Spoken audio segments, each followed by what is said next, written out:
Well, hi guys. This is going to be an interesting one. I think you're going to be a bit taken aback by tonight's guest. As you know, this whole Flux Review TV thing, this whole thing is actually about promoting artists. But art is a huge topic, and it also includes performing artists. And tonight we have got the performing artist. Best way of putting it, because you will not believe how much work and how hard this my guest works, and all the things that she does. To give you a little bit of an idea, this could go on a bit because our little tech check the other night, well, that lasted an hour and we were just talking. So I'll get to my sort of big intro. I'll get to that in a bit. I've got quite a few things to talk about beforehand, because there's a lot been happening from the Flux point of view. So first of all, of course, as I've mentioned before, issue 11 is out now. You can get it at places like Waterstones. You can also get it online.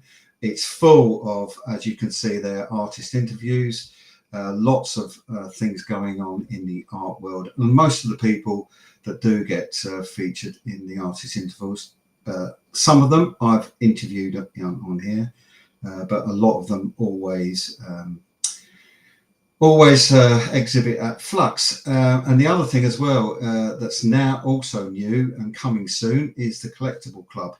And once I've got some real proper details about all that, I will be sharing that with you. But this is really quite an exciting thing for Flux to be doing.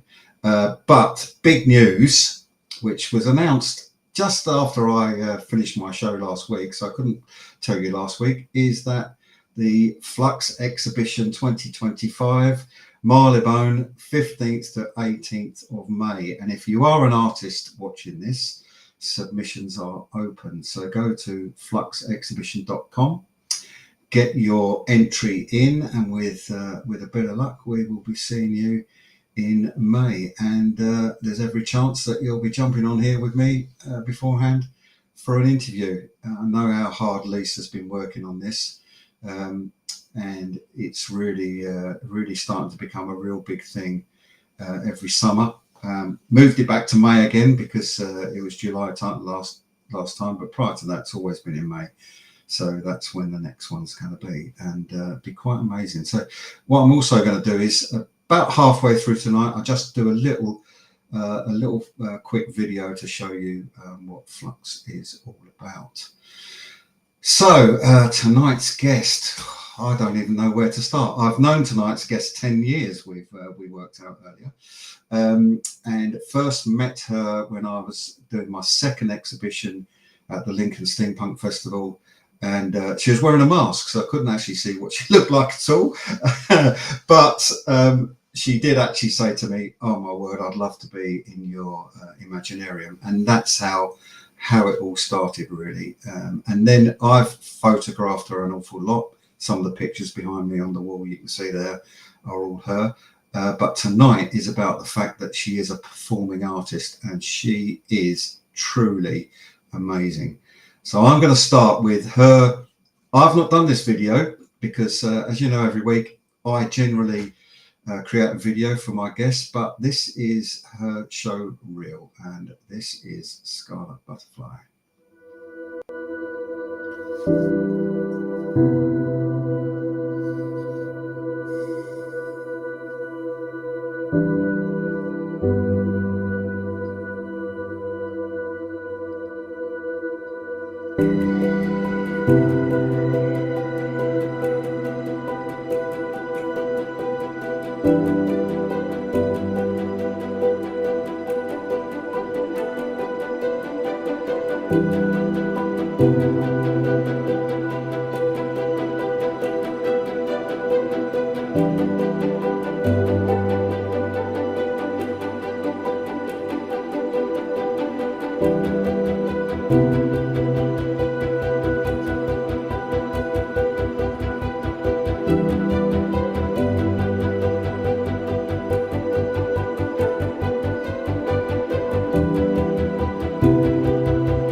told you, quite frankly, I've watched that progression over 10 years and I've got a lot of questions, as you can imagine. Now, before I bring her in, let's just mention to you, look, there is the chat on the side, so please leave any comments, any questions you've got.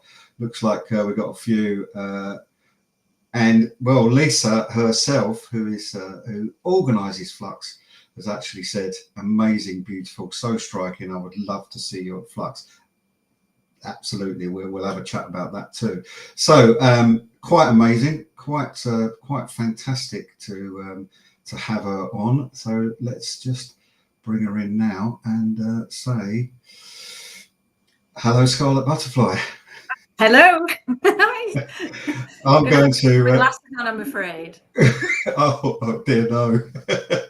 Yeah, this is what happens, isn't it? Eyesight starts to go. I'm going to drag you over the other side because, and then I can then do this, which means people can actually see you, and I can talk to you properly. So, our first question. Look, 10 years ago we met. I watched your progression of all the things you do, and at that time it was actually a pole rather than a lyra pole that you were performing on. But I want to go back before that. I want to go back quite a long way before that and say, how on earth did you start and even think to do what you're doing now? Okay. Well, oh gosh, right. So this is a long time ago. So I suppose the pole dancing thing happened out. I'm not really sure why I started pole dancing. I just knew that I'd just come out of a divorce. I wanted to do something that made me feel good, and there was a pole dancing class. And I just thought, well, I'll just go give it a try. And as it happened, I just realised that I was actually quite good at it. And I then religiously stuck at it. I went religiously for my class every week until I got to a point where about sort of 10 years in, 8 to 10 years in, I just thought, what do I want to do with this?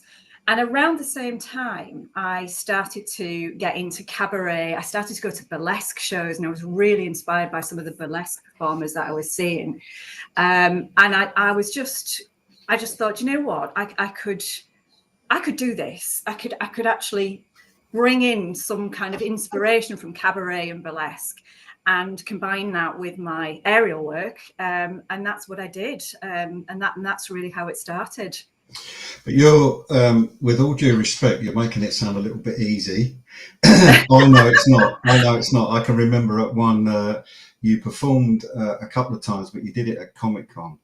Yeah, I did. We used to go to do the Steampunk Emporium. You performed at Comic-Con, completely stopped. God knows how many thousand people just stopped dancing. Yeah.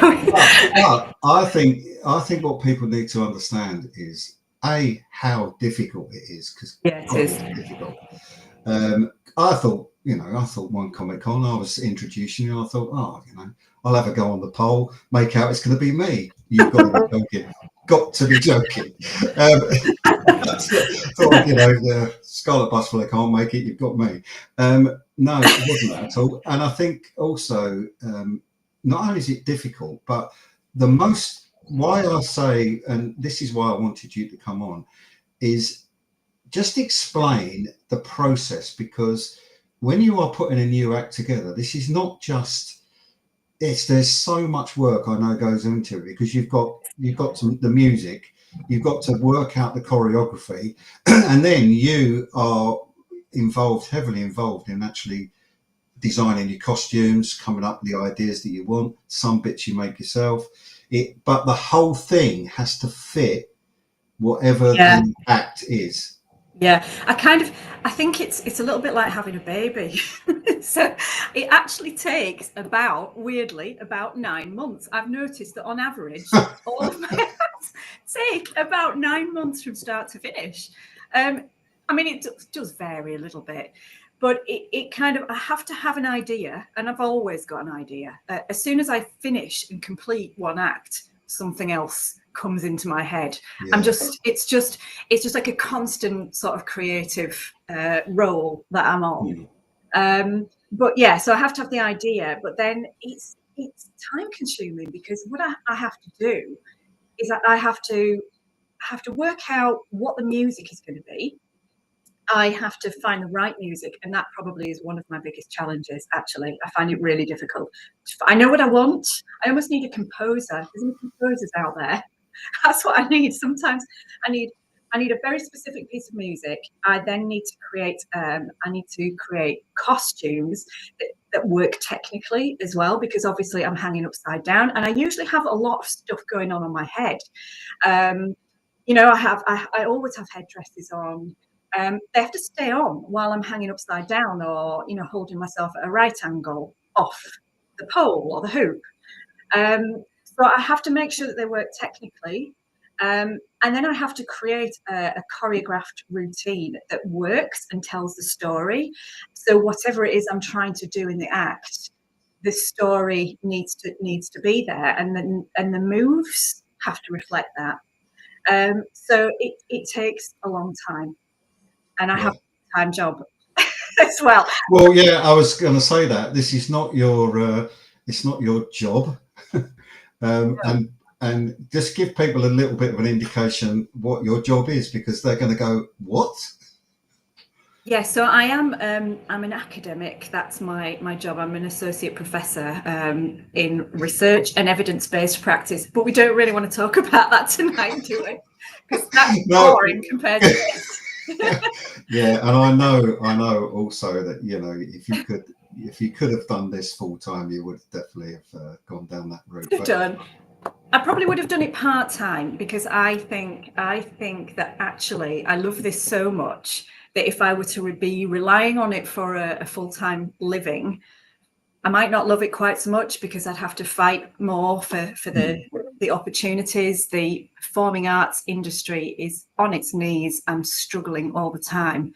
And it's a tough world out there for performing artists, really tough. Yeah. So I don't know whether I would want to do it full time, but I would love to do it more than I actually do. And actually, looking back over the last 10 years, I can't quite believe just how much I actually have done. I must have produced 10, 12 different acts by now. I'd have to go back and look, but it's quite unbelievable. Yeah, I'm quite surprised at what I have achieved in the time that I have to do it. So yeah. So this is kind of another reason for having a performing artist on. The way that you work is kind of the same way as some people that will take 9 months over a piece of art, because you start with the concept, you start with the idea, you know exactly what you want, but it takes you all that time to actually put the act together, create all the bits of costume, and we will get to not just the costume, but some of the technical stuff that you've had made and designed and created to go with your act as well. So there's a bit of all of that that you are creating every time you perform is a piece of art, which I think is absolutely fantastic. I mean, obviously, I've seen you quite a lot, but also not just when you are performing, because the other string to your bow is you are absolutely fabulous model to, certainly for me, because you feature in a lot of work. I've done a lot with the Imaginarium. Yeah. Just to give people a little bit of an idea of what that is, I've got a few of my pieces of work that you feature in. So you're obviously in this one. Now this is actually your whole burlesque act as Alice in Wonderland. It's called Alice Through the Magnifying Glass, but basically it's your whole act on my dining table, funny enough. So but and it's you know, right in the middle of there I put my favorite cake, the old cherry bakewell. But yes, your act. Yeah, we know you like cherry bakewells. Well, I had the idea that you would. I had the idea of doing this to actually create one image that showed your act off, but all the little elements in there, all the Alice in Wonderland paraphernalia, if you like, the teapot, the cups, the stand, etc. They're actually yours. Fine, yeah, they they're in the belong to you. cupboard just Yeah. over there right now. So then I've only got three pictures in particular, but you know, there's tons of stuff I've done with you on my website. So and then I did a calendar to raise money for endometriosis, and you also featured in this. Now this is actually from your act called Fire and Ice. It is, yes.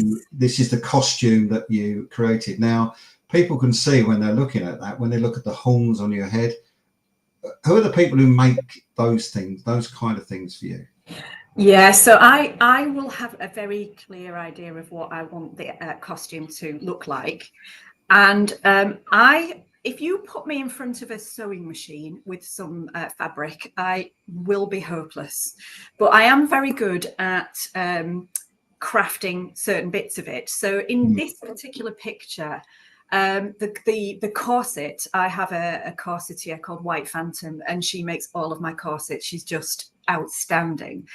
And she's very collaborative, and I have to have a lot of input. If I'm working with somebody else on a costume, I need to have a lot of input. So I pick the right people. You know, they'll kind of put things on a mannequin and they'll say, is this all right? Do you want a bit more bling? Do we need to change the kind of the color balance? And so there's a lot of backing and forthing. But so the corset was made by White Phantom, but the cage bra that I'm wearing in that was made completely by me, with the help of Peter Walton, our mutual friend Peter Walton, who was really good at kind of making the frame. He helped me kind of create the frame, but I made that, and then the other bits and pieces that are on my feet were made by me, and then the skirt was made by a really good friend of mine called Sandra Rowan, and she's made quite a lot of my costume pieces as well. So it's kind of a bit of me and a bit of other people. The thing around my neck, that's me. The eyes, I have a bit of a trademark with my costumes, and because I'm Scarlet Butterfly, I have often have these little butterfly wings that are on the corners of my eyes, and it's kind of a bit of a trademark of me. So there will usually almost always be a butterfly somewhere on my costume when I'm performing. Not always, but almost. I'd say about 95% of the time there will be a butterfly somewhere on my costume. And where did that come from? Why that name? Because I have always been a dancer, and for a period of my life, I spent every weekend jumping out of planes. So I can safely say that I am an adrenaline junkie. So I used to love skydiving, went all over the world skydiving. That was my thing. But I didn't really ever want to. I did a lot of formation skydiving with other people, in circles, making shapes and things. But actually, really, what I wanted to do was something called freestyle, and it's jumping out of a plane and it's dancing. You kind of form these, and that's what I wanted to do. And it was really, really hard to do, and I wasn't really very good at it. But to me, it was dancing in the air, and that's what I wanted to do. I've always loved being in the air. Even as a child, I used to climb up onto this really high gate post that we had with an umbrella and jump off it and pretend that I was parachuting. It was always going to be so, yeah. So, but I often gravitate towards the colour red. My skydive jumpsuit was red. All my kit was red. And so that's where it came from, really. Scarlet Butterfly, because butterflies dance in the air, and that's what I always wanted to do. And red Scarlet because I like it. That's the first time I've asked that question, actually. So I was completely unaware of that, which is really. The last picture I've kind of got of mine before we jump onto all your ones relating to what you do. So at the last Flux. I've told this story before on here, but at the last Flux, there were two ladies that were standing looking at one of my pictures, and she turned around to me and said, "How do you choose your bottom?" I love this picture. So, haste to add that all those people were not looking at you And No, no, we're not God, going to no. give the game away and say which one of those two you are. But we now, if you remember this shoot in particular, you two, I'm not being funny, but you're supposed to be graceful burlesque dancers, etc., but you just kept tripping over each other when we were trying to do these shots. Because you were trying to get us to walk away from you, and we were trying to coordinate it, and we had high heels on, and it wasn't actually quite a lot harder than it was meant to be, or it looked. It was a fun photo shoot. Anyway, so look, I'll come on to now. We'll come on to some pictures of what of work that you do yourself. But before we do, we've had some. I'll bring them up again. We've had comments on here. So Hannah Stockworth will go. That is my niece. Hi, Han. We've got Annette Webb. And that's Annette. Well, she's my wild swimming and work colleague. Oh, so it's another thing. Wild swimming too. Oh yeah. And then high season door. So so got a few people. Got a few people. Yeah, we've got a good few people watching, which is great. Hi everybody. Thanks for that's joining. Kind of what we're doing. Now, let's now talk about then some of the things. So before we get to the sort of the Lyra pole stuff, I've got one shot here which was your pirate act, which was on a normal pole. That was before I started to use a Lyra pole. Yeah but isn't this kind of also what made you think about moving to a Lyra pole? Because you started to do this kind of thing where there was this rope was attached to the top of the pole, you were swinging around, you're very much an aerial artist, which is really quite staggering, because you are 106 and it's really quite difficult to must be really difficult to be able to do all of this. Well, I mean, say, yes, I am older than your average aerial dancer, but hey ho, I've got many years left in me. No, you do what you do. I mean, I think I know how hard you work for this. So and it does pay off. So you've done quite a lot of this work. I've already said you did a few bits at Comic-Con. You always used to be on your pole at the Asylum Steampunk Festival, but then you also, I mean, you've been over to Paris. You've done some work there. You've been all over the place doing this act, and then you moved to the Lyra pole, which and this is our good friend Neil Rylott, who actually is brilliant at taking this kind of shot where he is amazing at live performance. He's amazing at live performance. Yeah, he captured this picture of me last year, and I have to say it's one of my all-time favorite pictures, because it captures a moment. Because in that act, that's actually a kind of, I've got so many different acts, and lots of them are kind of very lyrical. They're all very lyrical. Some of them have got more of a story to tell, but this one is really very much a burlesque act. And it's just such a liberating, fun act to perform. And I just basically perform an aerial striptease, as you would see a burlesque performer doing it, but I do it in the air. And at that moment, I climb up onto the top of the pole, and there's just the hoop. And at one point in the music, I'm just there. It's a crescendo in the music. And it just makes me so happy just at that moment in the act. And then I kind of take my corset off and throw it to the wind. And it's just one of my most favorite acts in the world to perform. I just love it. And that costume is just to die for. And that was made entirely by my gorgeous friend, Sandra Rowan.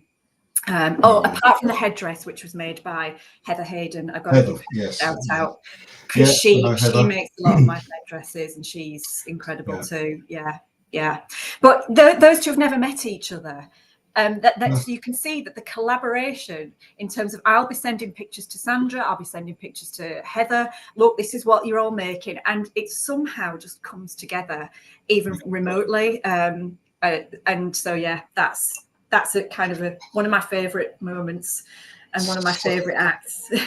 One of the questions I have is, I know that you rehearse your acts and put them all together every week you're down there. You're down at, I think it's the Vibe. The Vibe Studio in. You go to the Vibe Studio and you use that to rehearse your acts, etc., and come up with new moves. How often are you covered in bruises? Would be my answer, my question. Well, there's a saying. There's a saying in aerial: new move, new bruise. So your body gets conditioned. So the things that I do regularly, kind of very kind of like core moves that I do all the time, don't hurt me anymore because my body knows, and it's conditioned to kind of withstand the moves. But as soon as I start trying to do something new, there will be a new bruise. So yeah, it's a case of every time your body is doing something that it hasn't done before, and you're putting a lot of strain and pressure on your body with aerial. So, I think what people also need to sort of grasp here, just looking at this one, for example, this is moving. I mean, this obviously this shot's not, but when you're performing, this is spinning round, and it is, yeah. Being able to balance in that position and without looking, well, you have to look elegant. Obviously, that's part of the whole act.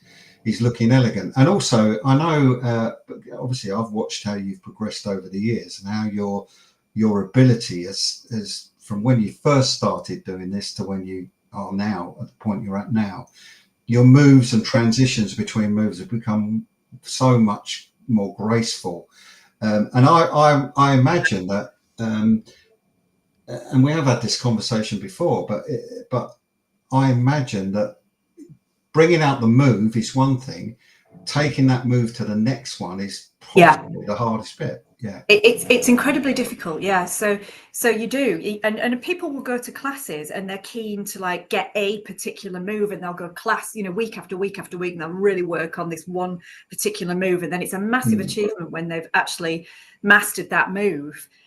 But it's a whole different ball game to then be able to go from that to something else, to something else, to something else, and keep it going. And it's called flow. And achieving flow is it takes a lot of practice. It really does. Yeah. So, but I do love the lyra pole. I love lyra pole a lot more than I love pole. And I exclusively perform lyra pole now because I think that it's more dynamic and I can just do so much more on it. So it just suits me so much better. Does lyra pole, and I just love it. Well, I noticed, I mean, look, this is a prime example. I noticed that when you are performing, you really smile a lot, as you can see. Yeah, you can tell, everybody that watches you can tell that you absolutely love what you do. And I think that's it's a similar thing to when an artist gets to the point where they've finished a piece of work that could have taken them 3 months. They get to the point where they're really, really overjoyed with it. It's that same feeling. But once you've put your act together and start performing it, you're going to get that feeling over and over and over again. But I can also see why you do one act and then another idea will pop in, and then you spend the next 9 months doing another one. I have said to you in the past, why the hell have you got so many acts? What's the matter with you? It's being an artist, though, isn't it? And it's like I can't just stop at one act. It's as soon as for me, once I've gone through the process of working it all out and painstakingly choreographing it and making sure that the act works properly and things. I then put it on the stage when some kind person gives me their stage to go and perform on. I put it on the stage, and that is a debut. And for me, that's it. That's the act is done. It's out there. It's in my repertoire, and I will perform it loads and loads more times when I get the opportunity. But I need something. Then I need to start working on something else. I can't just. It's like, right, what's next? And so I have to, and there'll always be something, even if I think there's not. Suddenly, something will pop out. I'm also going to give another shout out to Neil Ryler, because people need to understand just how hard it is to do what he does. This Oh, particular photograph in particular is superb, and you are performing. So he's caught you mid-shot. I've watched Neil work, and he is brilliant at when he does this kind of work. He's also brilliant at landscapes as well. But this is really superb. I saw him at Haworth. He was shooting me at Haworth steampunk event a couple of weeks ago, and he said, "Which act are you doing?" And I said, "Peacock." And he went, "Oh, great! I love that one," because actually it's a little slower. It's a much more kind of but some of them are really a bit fast and furious, and he still manages to capture. That is a millisecond in the act that you see there on the screen, and he just captures. Yeah, he captures it really well. He's brilliant. Yeah. Now, we've talked about the costumes. We've talked about the Lyra pole. Yes. But this, which is the kind of part of the sort of shot that I've been promoting now, you suddenly went from doing all of this to, I think I might have a little. I've got a bit fancy at being fire eater and throwing fire around and doing all that kind of stuff. Adrenaline junkie. Yeah, but this picture actually doesn't really show what this is doing. So I've got a bit of video that's going to show exactly what's gone on here, and then what I want to talk to you about is where did the idea for this come from?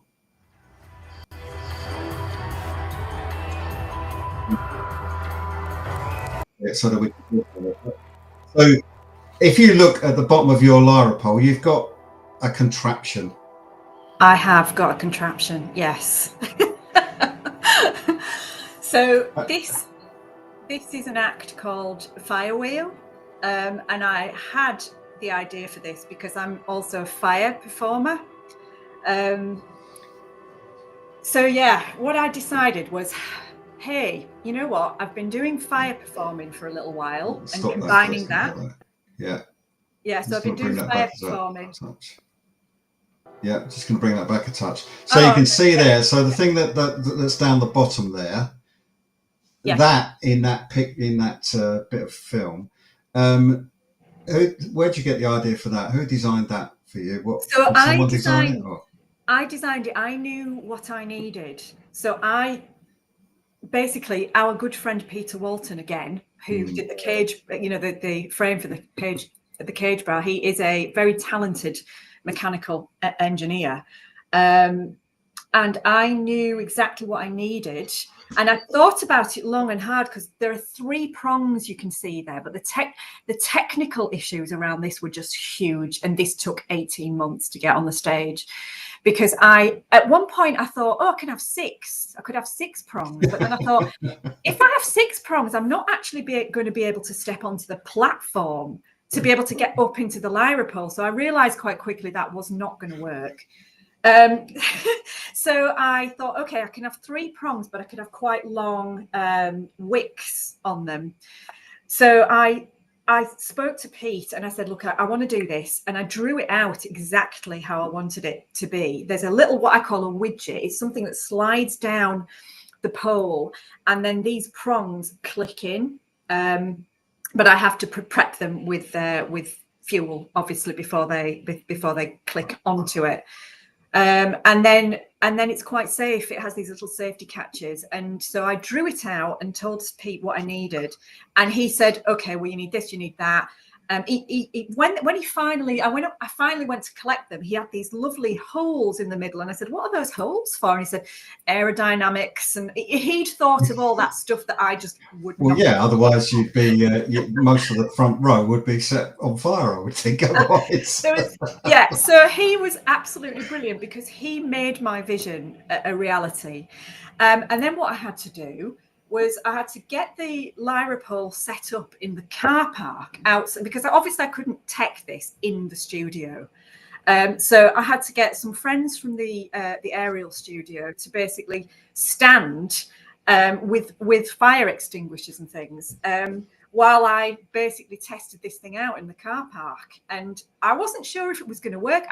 I don't know if the flames are just going to be too high. It may be just too dangerous. But I had spent a very long time thinking about it. And so actually when I did tech it, it was perfect. And I thought, yeah, this is going to work. This is going to work. And I debuted this act about 3 years ago. It was three summers ago. I debuted this act on a huge stage at the Asylum, and it just went down a storm. And it's great to perform, and you can see people as I'm getting to the point in the act where I'm starting to light the wicks. You can see people in the front row, their eyes are getting really wide and their mouths are starting to open because they're like, oh my God, is she really going to do? Because it's like lighting a bonfire on the stage. It's a lot of fire. And you can just see them thinking, oh my God, what is she doing?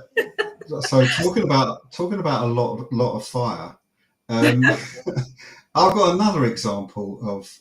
I reckon the tech guys probably meet outside, and one says to the other, "What we got going tonight?" Then and he goes, "Oh Christ, we've got a right nutter coming tonight.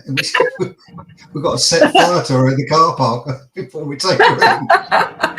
But I'm gonna share this because this is videos on your YouTube channel. But I've got the I've just taken the bit at the end because these. Oh, this is the finale. And this is the finale. And the first time I saw these, I just thought, oh my good God. And you do, which does make me giggle a little bit sometimes. You look all over your shoulder just to make sure that nobody's come on stage behind you. It's the safety thing. It is. But the music, for some reason, the music won't play. But I get it in my ears, but you won't hear that. But just watch what happens with these. In fact, let me make this full screen and just watch what happened. These have got a name, these sticks, haven't they? They're called lycopodium poles, yeah. Lycopodium poles, that's it. Yeah. So just watch what happens here.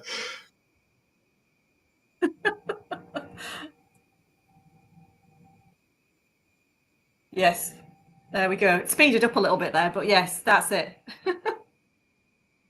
Yeah, that's what I mean. It is actually it's mental. I've seen those live, and I can honestly say that people certainly in the front row are thinking, "Oh, good God, they must come out with a bit of a tan that they didn't have when they went in," which is quite funny. Anyway, so I've got a few bits, but I just want to have a little 2-minute break, and the 2-minute break at the moment, and just top the water up. It's a little bit longer than that, but as I've already said, Flux is coming, so next May, and for people who have never been to Flux, and in fact there was quite a few people. I did a talk on Tuesday night at Bedford Camera Club, and I was talking about Flux, and everybody going, "Well, what is Flux?" And I was explaining all about it, put a few videos up on the screen for people to know, but people often ask me, what is Flux? So this is from last July in Marylebone. So you can see, because you've unfortunately it's always clashed with stuff that you're doing, but you can see there are 70 to 80 artists. This is the private view night. Crazy, of course, but such a diverse mixture of art. But with the way that Lisa curates it, it really flows. You can see that from this video. It's not me walking around taking it, it's somebody else that took it. But you can see the 3 big rooms completely full of absolutely fabulous art.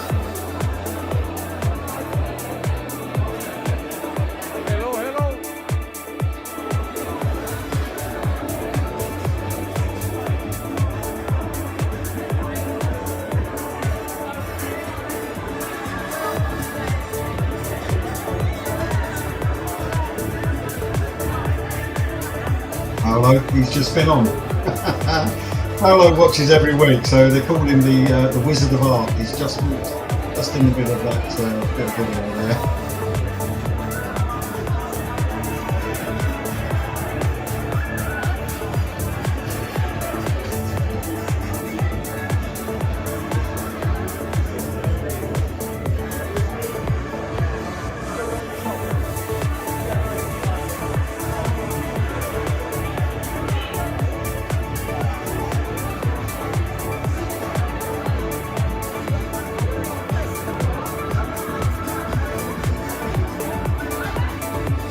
So what I'm thinking is, as Lisa said, it would be amazing to see you at Flux, right in the middle of this bit here. Right in the middle of there would be amazing. Very high ceilings, perfect for what we do. No fire, couldn't risk that. Maybe not fire. But you can see just how what an amazing exhibition it is. And now people pretty much wait for it to happen. And I've got a few little bits here, so you'll see with these, and of course finishing up with Lisa herself right at the end of it with there you go, marvelous. So that gives everybody a bit of an idea of what Flux is all about. You got some famous drag queens there as well. Yeah, well, Licorice Black. Licorice Black was in a show with me a couple of weeks ago. Yeah, I thought so. Yeah, I thought so. Was that with Nez Kendall, wasn't it? Was it that show? Kendall show. Yes, that's right. We were both performing in that. Yeah. So we've got there's a few more bits. So just to sort of come through with again these, I often wonder what kind of I can see why jumping out of a plane actually gave you the thrill that it did, because this kind of thing, when you're doing what you're doing on a pole, you know, guys, how many kids when they're small swing round a pole on a staircase or oh yeah, they love it. Yeah, and so it's that kind of you're still doing that, and all of us that are artists really, I think, probably have got that sort of element of childhood still in them, and especially if you've always been a creative. So I know you already mentioned it, you do a bit of wild swimming as well, but it's not just that. You like your own company, don't you? So you disappear off to I'll let you tell people where your favourite place is. Highlands. I do like to disappear off up into the wilds of Scotland, but anywhere wild really. I just this summer went to the Faroe Islands, which is not everyone's cup of tea for a holiday, but it sure as hell is mine. It's just beautiful. I like to get away and just have kind of space, and it's good for me as well. You know, I kind of quite often that's where ideas will come to me, you know, for performances, when I've got a little bit of space to just let my mind go free, really. So yeah, I do like to do that. And this is your Peacock act, isn't it? So this is the most recent act that I have produced, and it's called Peacock. And there isn't really a story. Quite often there's a story with my acts, like with the pirate one, and there's lots of them that have got stories. But this one, I just wanted this to be a really beautiful aesthetic, and I wanted it to be Peacock inspired. And the idea for this came from an event. So I went to an event called Steampunks in Space, which you were at, actually. Yeah. It was last year. It was almost exactly this time last year. Which is actually the last one, because wasn't it? They're not doing that anymore, which is a real shame, because it was in the National Space Centre at Leicester, and it was absolutely fantastic. It was a really great event, but they're not doing that anymore, unfortunately. So last November I went down to the event, and Heather, my lovely lady who makes a lot of my headdresses, had a stall, and I went and had a look on her stall, and there was this gorgeous headdress. It was a kind of with a peacock theme to it, and I thought it was absolutely beautiful. And I made, well, she's a real saleswoman. She said, "Would you like to try it on?" So, and that was fatal, because I tried it on, and of course it fitted me really perfectly. And I thought, do you know what? This is the start of a new act. And I then, and sure enough, I actually did put it on the stage for the first time, middle of this year. So I kind of got the act. So it did take about 9 months-ish. Yeah. Well, that was last November. So yeah. That's it. Yeah. So I then kind of started to think about what I wanted the rest of the costume to look like, and it's beautiful because it's got this kind of, it's very regal outfit. It's got these panniers, and it's a Tudor style kind of skirt, which White Phantom made for me, and she made the corset. But then the part underneath, because there is a little bit of clothing removal in this one as well, because I am very inspired by burlesque. And so when the corset comes off, there is a completely new, a different outfit underneath it, which is the one I was wearing in the picture that you showed just prior to this one, I think, the one where I'm laying back on the hoop. And that was made, yes, that one. So that's the underpiece, and that was made by a really good friend of mine called Alison, who is the seamstress for a company called Pole Crush, and they make aerial wear, and they do a lot of custom design. So I worked with her very closely on that.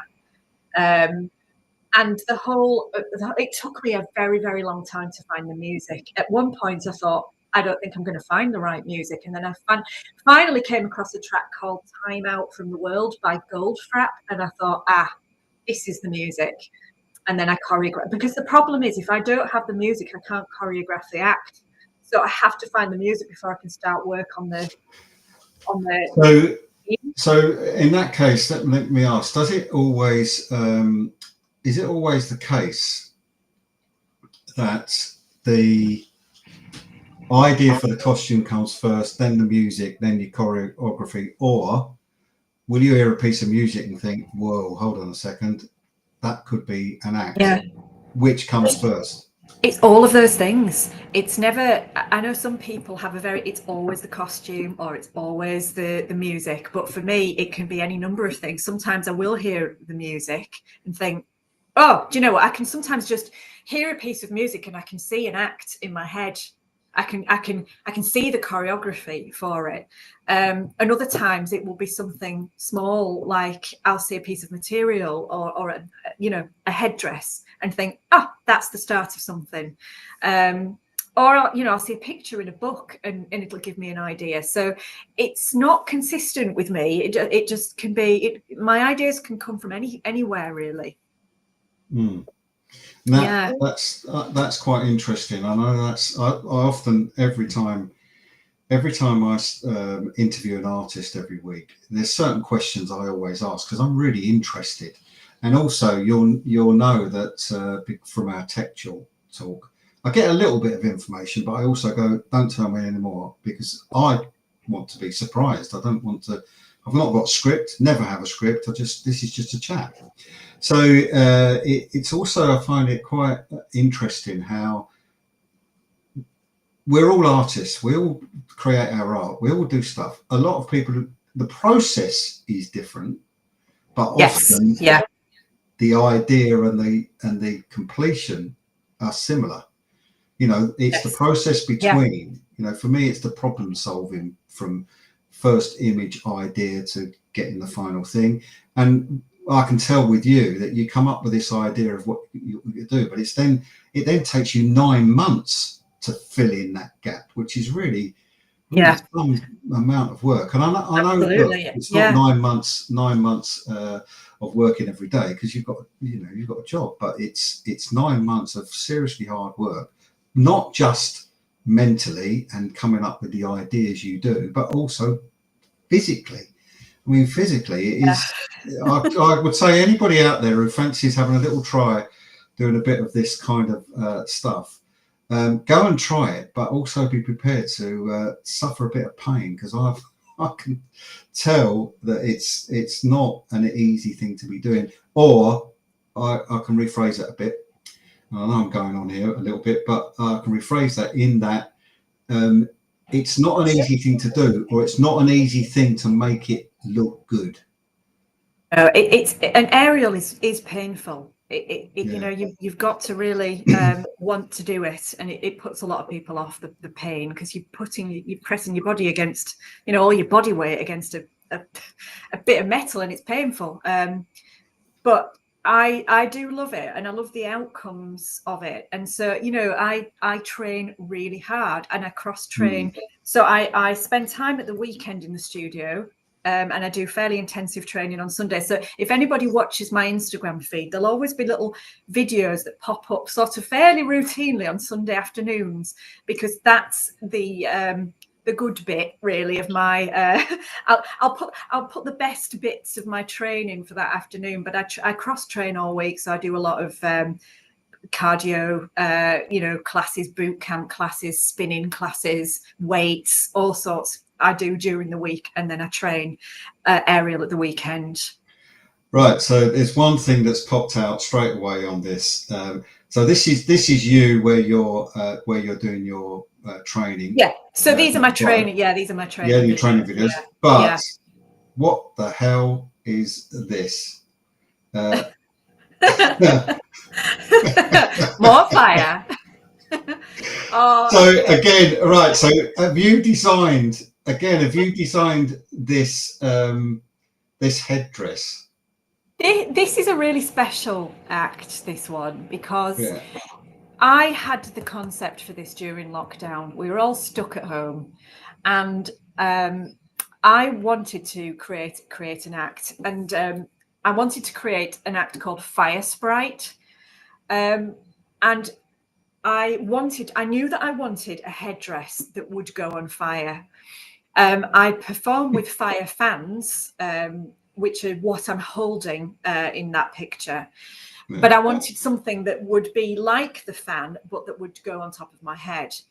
So I did a little bit of digging, and the person, so I did my fire performance training at a place called the Fire School in London, and I should give them a shout out because Red Sarah, who runs that, I was going to say Red Sarah, amazing. Yeah. Red Sarah is fantastic, and she gave me the training when I decided I wanted to become a fire performer as well. I thought, right, I'll go and get some training because I have no idea how to do this safely. And she trained me, and she put me in touch with a lovely lady who is a welder and an artist, and also a fire performer herself. And I got in touch with her and I said, can you make this for me?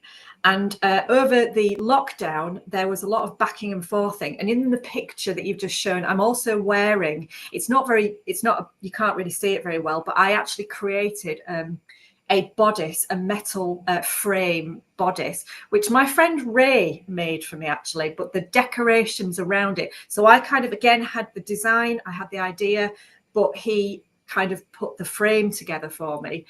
I then decorated it. Once I decorated it, I sent that to Scarlet, who then created the headpiece, and she sent that to me, and she followed the same design. So the actual bodice, the frame, the cage bodice that I'm wearing, and the headdress are matched, and I decorated them with expensive rhinestones, and that was my lockdown project. And then the actual kind of bottoms part are very heavily embellished with kind of beads and things, and I made that myself as well. But it's a special act because that is what I basically worked on during lockdown, and I don't get to perform it as much as I would like to because it requires a very particular kind of venue that isn't too bothered about having loads of fire on the stage. And Neil Kendall is awesome because he has brilliant venues. So his venue that we were performing at a couple of weeks ago it's a big deconsecrated church with very, very high ceilings, and you know, the sky's the limit really. We can do all sorts in that venue. So I don't perform with the headdress as often as I would like to, but when it does come out, it's worth it. It's really worth it. So presumably, like, you're also really well known for the fact that you wear hair foils that you like. Yep. I like my hair foils. But quite clearly, you're not going to be wearing those when you're setting fire to things, because otherwise you won't need to make a headdress. You will have one. Well, what I'll do usually is put it back into a head, a ponytail, because where you've got a lot of these hair foils are actually natural. It's wool, it's merino wool, and it's actually natural products are actually the best to wear on your head when you're doing performing. So actually, it's not quite as bad as it looks. But I'd usually not have the pigtails. I'd usually have it at the back in a ponytail. So I'm going to show people your actual website, which is here. It's got everything on it basically. So you've got the aerial acts so people can see what all your aerial work is like. You've got the fire acts here too, and you've also got I think on your homepage, it's taken a little bit of time to come up. That's the homepage, yeah. Yeah, on the homepage. So you've got all these different things. You've got your acts and the video. You've got your gallery too.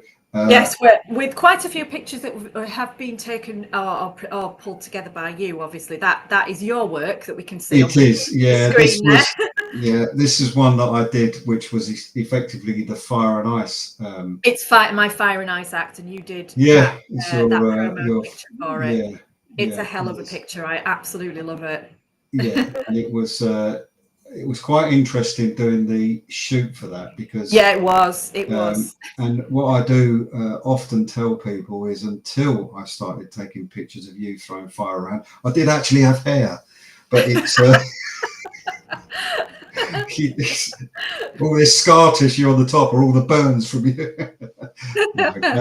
But that was really, that was a cracking day that we did that shoot. And actually what I have actually done there is I've photographed an ice palace, put that behind you, and you'll put you into the image. But I have as we all know, I've done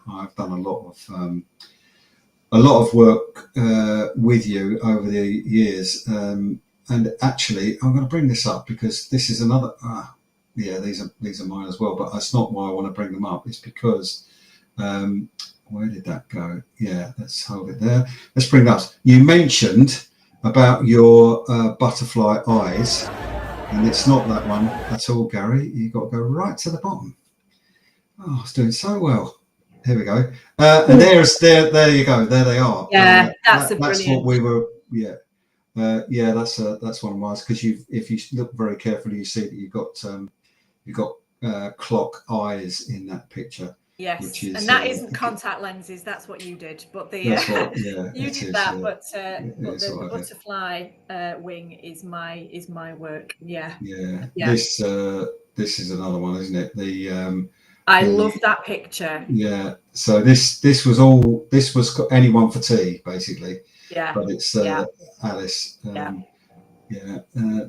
you've got a lot of cracking pictures on there. I've forgotten about this one. That was another one, wasn't it? Yeah. There are quite a few, but people can see this. You've got everything on here. Yeah. It's not like you are got any time really to do your day job, which is. I know. I really haven't got time to do my day job, and I really wish that I didn't have to do it sometimes. And we could probably carry on talking for another hour because I think we almost feel like we just scratched the surface really. But believe it or not, that is the hour is up. Yeah, quite remarkable. But it's brilliant. I hope people have really enjoyed this because there's been a lot of people watching, which is great. But also, I just wanted to bring towards to let everybody know that this channel is not just about people who paint or people who photograph or people who sculpture or whatever is considered to be, if you like, traditional art exhibition stuff. You've already seen from the videos that Lisa does have the drag artists that come to Flux as well. They're amazing artists. Yeah. They are, and she's very big on performing art as well as traditional, what you can call traditional art on the wall or sculpture. And that's why I wanted to get you on really, to just sort of let people know that this channel is much more about showcasing people. That's the whole idea. That's why I wanted it. We got and Annette has actually said. Thank you, Annette. Thank you. It's I think it's the idea. The idea behind all of this was always PR's a difficult thing, and the more I can do this kind of thing to help all the other artists as well as myself, it also gives you the opportunity to say, if you want to really find out a bit more about me, there's this YouTube video you can watch. And then hopefully with all things falling into place, you might be down performing at Flux as well, which will be amazing. But you do a walkabout though, don't you, as well? You don't a little just, bit of yes, yeah. It's not you do my do speciality, but yes, I do. Yes. No, but you don't you do that at Stratford every year in the grotto? Yes. Yeah, I'll be at Stratford this weekend actually to do the Christmas light switch on there. But I'm actually doing aerial. I've choreographed a brand new act, which is we're walking in the air by the snowman because it's going to be Christmassy. Yes, brilliant. But I do walkabout stuff. Yeah, you do. I think you definitely have been in the grotto at grotto. It's not, is it? But at Stratford in the Absinthe Fairy. That's another conversation. That's a conversation for another time. Yeah, that's what I say. I think and I do say this to people that we'll have you back on because to see what's happened, sometime next year, same as I said last week, it's nice to see progression and find out what people have been up to. But for now, thank you very much for coming on. Don't rush away. Have a chat. Thank you for having me. But absolute pleasure. And good luck with your next act, and hopefully some people will be able to see you at some point. I think you post presumably on Facebook as well as Instagram about where you're going to be. And mostly I'm in Instagram. Most of today on Instagram. Yeah, got to be fair. I much prefer Instagram to Facebook, but I dual post, so it's just to let people know. But once again, thank you very much. Should add, people are not going to know this. You're not just an associate professor; you've got a PhD as well. So you know, you kind of have to have one to be. I know. Well, yeah, I don't know. Well, you might not. I don't know. But you're not the person that jumps out of planes, does all this aerial stuff as well. There's a bit going on above those glasses. I know. So anyway, thanks so much for coming on. It's been a pleasure. You. Don't rush away. I will have a chat. Fantastic. Well, there you go. How good was that? I knew it would be. She's a really good interviewee, and I have exhibited with her quite a lot over the years. Always have a really good chat when we get together on all the things that she's been doing and catching up on. But what a performer, fabulous person as well, and hopefully, if things pan out right, we might get her down to Flux in May too. Not going to be on here next week, just so that you know. I've got to go over to a conference in Belgium for my day job. So I won't be around next week, but there will be the following week. We will be back on the air. Thanks very much for watching. Had quite a lot of people too. And Lisa's just said, look, fantastic. And that's exactly what it was. I would also just say thank you so much for watching. It does make a real big difference. And please tell your friends that we've got this show every week, because it does make a difference when people are watching and commenting. And also we get much more interesting conversation. So thanks very much. And I will see you in 2 weeks' time.